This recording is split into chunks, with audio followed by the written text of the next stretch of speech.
everybody. This is Scott Nygaard here at Peghead Nation, and I'm here with a Martin CS-Bluegrass-16 guitar, brand new guitar from Martin. And for those of you who are used to the familiar Martin designations of D28, OM, 18, all those sorts of things, you might be wondering what this CS-Bluegrass-16 means. It's a little bit different name for them, and it actually is very simple. CS means it's a custom shop exclusive. 16 means it was built in 2016, which means it's a limited edition, will only be made this year, and it's going to be just 100 instruments. And the bluegrass part means that it was inspired by a number of great vintage pre-war dreadnoughts, and one in particular, that one that was played and owned by Clarence White and Tony Rice. It was made in 1935, serial number 58957, a very iconic instrument that Tony Rice has played for the last 30, 40 years now, I think. If you've seen him playing on stage or in videos or anything, an old beat-up Martin is probably that guitar. And that was an amazing guitar. So the custom shop has used that as a model to build this instrument. It's got an Adirondack spruce top, as you would imagine, for an old vintage reproduction. It's got Guatemalan rosewood back and sides, not Brazilian, but Guatemalan. It's got hide glue construction, just like they did back in the old days, and scalloped braces with a forward shifted X pattern. The top has been pre-aged with Martin's vintage tone system and uses an ultra-thin vintage gloss finish. You'll notice a couple things about it visually, and these are both inspired by that great old D28. It's got a bit of an enlarged sound hole, and it's got this Dalmatian style pick guard here. A little bit unusual for most Martins that you'll see these days, but it's true to the guitar that Tony and Clarence played. It's got an ebony fingerboard and bridge, and it's got a mahogany neck. The neck shape is a modified low oval. And the scale length, as with all Martin dreadnoughts, is 25.4 inch. It's got a 1 3/4 inch nut width here.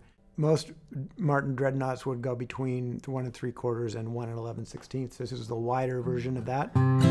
It's got 2 5 32nd string spacing at the bridge. So it gives you a lot of room for your fingers here. Maybe for playing some of those Tony Rice, David Grisman chords. A little bit easier to get all your fingers in there for some of those scrunchy chords. So I started off playing a little bit of Clarence White's Beaumont Rag, just as a little example, a little tribute to Clarence. Let me play something from Tony. This is a little bit of the way he would play John Hardy.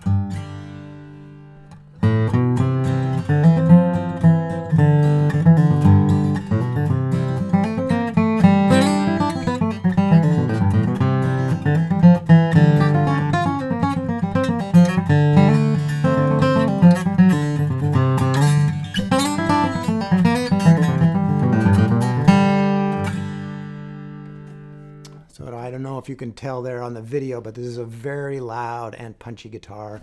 Big, rich, low end. It's great for playing rhythm as well as solos, obviously.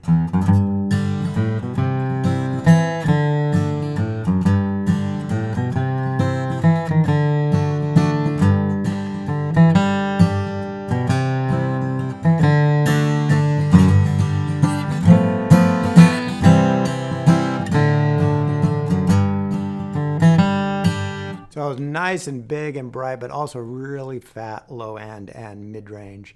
So you're not going to have trouble being heard in the middle of a bluegrass band or at a jam session at all.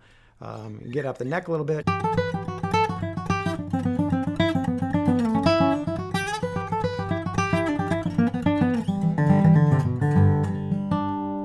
So nice and punchy tone up there as well. See how fat it is in those nice notes up there. But it doesn't lose any of that punch. Okay? Not that you're necessarily going to be playing up there all the time if you're a bluegrass guitar player.